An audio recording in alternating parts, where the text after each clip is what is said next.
जरा सोचिए एक ऐसी सरकार के बारे में जहां हर छोटे से छोटे फैसले के लिए दर्जनों लोगों की मीटिंग हो रही हो, जहां मान लीजिए एक सड़क बनानी है तो उस पर महीनों तक सिर्फ बहस ही चलती रहे।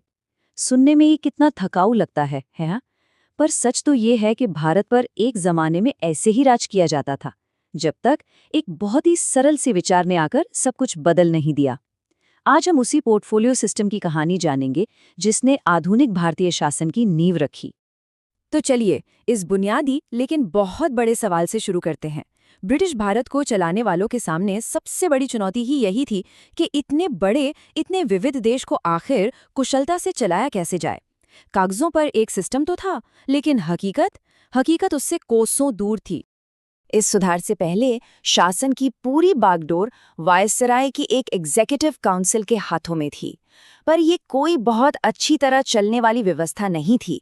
असल में ये एक ऐसी व्यवस्था थी जो अपने ही बोझ तले दबी जा रही थी और सच कहें तो बिखरने की कगार पर पहुंच चुकी थी।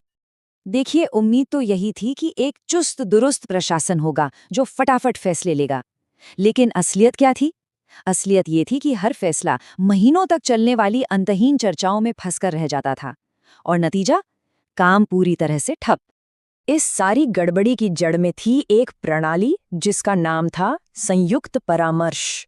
अब जरा सोचिए, मतलब हर एक फाइल काउंसिल के हर एक सदस्य के पास से होके गुजरेगी। किसी इलाके में एक स्कूल बनाना है तो उस पर भी वित्त, सेना और कानून के सदस्य अपनी अपनी राय दे रहे हैं, जिनका शायद उस विषय से दूर दूर तक कोई लेना देना ही न हो। किसी एक डिपार्टमेंट का कोई एक बॉस नहीं था, तो किसी भी फैसले की जिम्मेदारी लेने वाला भी कोई नहीं था। मतलब काम हो तो सबका और ना हो तो किसी का नहीं। और इसी प्रशासनिक केओस के अंधेरे में से एक ऐसा आइडिया निकला जो किसी क्रांति से कम नहीं था। एक ऐसा आइडिया जो भारत में सरकार चलाने का तरीका हमेशा हमेशा के लिए बदलने वाला था। तो ये सब हुआ कैसे? जरा इस टाइमलाइन को देखते हैं। 1859 में उस वक्त के वाइसराय लॉर्ड कैनिंग ने इस नए विचार को एक एक्सपेरिमेंट के तौर पर आजमाया। उन्हें इसके अच्छे नतीजे दिखे और फिर साल 1861 में भारतीय परिषद अधिनियम के साथ इसे कानूनी मान्यता दे दी गई। और बस यही वो पल था जब सब कुछ बदल गया। लॉर्ड कैनिंग पुरानी व्यवस्था से कितने परेशान हो चुके थे, ये उनके इन शब्दों से साफ पता चलता है। उन्होंने खुद इस प्रथा को बेतुका कहा था और उनकी यही झुंझलाहट एक बहुत बड़े बदलाव की वजह बनी। तो आखिर ये पोर्टफोलियो सिस्टम था क्या? देखिए, आसान भाषा में कहें तो इसका मतलब था एक काम, एक बॉस।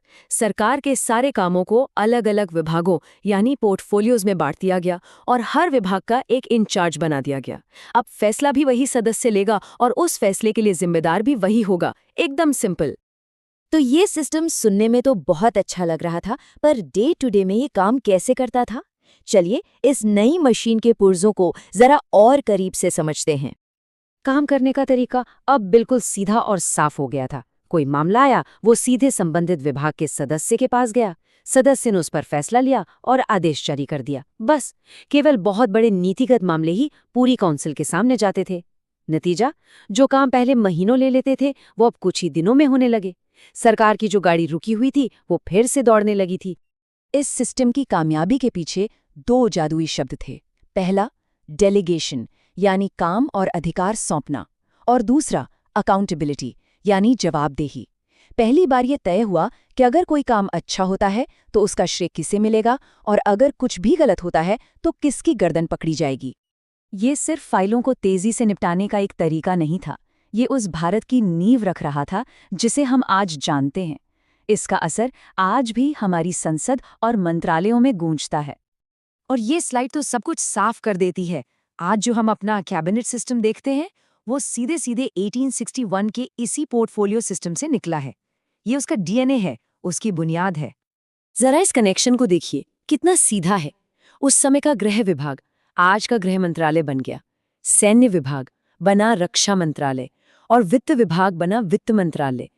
मतलब ये ढांचा इतना सटीक और असरदार था कि आज भी इतने सालों बाद भी लगभग वैसा का वैसा ही है। 160 साल, जरा सोचिए, 160 से भी ज्यादा साल। एक ऐसा सिस्टम जो भाप के इंजन के जमाने में बना था वो आज भी हमारे डिजिटल भारत की सरकार को चला रहा है। ये बात अपने आप में ही हैरान करने वाली है। तो इस पूरी कहानी का सार क्या है? अगर एक शब्द में कहें तो जिम्मेदारी। पोर्टफोलियो सिस्टम ने ही पहली बार भारत के शासन में ये विचार लाया कि हर मंत्री अपने विभाग के अच्छे और बुरे दोनों के लिए जवाबदेह है, और यही सिद्धांत आज हमारी पूरी सरकार का आधार है। और अंत में एक सवाल जिस पर हम सबको सोचना चाहिए, क्या जो व्यवस्था 19वीं सदी की जरूरतों को देखकर बनाई गई थी, वो आज 21वीं सदी की डिजिटल स्पीड, सूचनाओं के सैलाब और आज की जटिल चुनौतियों का सामना करने के लिए पूरी तरह से तैयार है? इस पर विचार करना बहुत जरूरी है।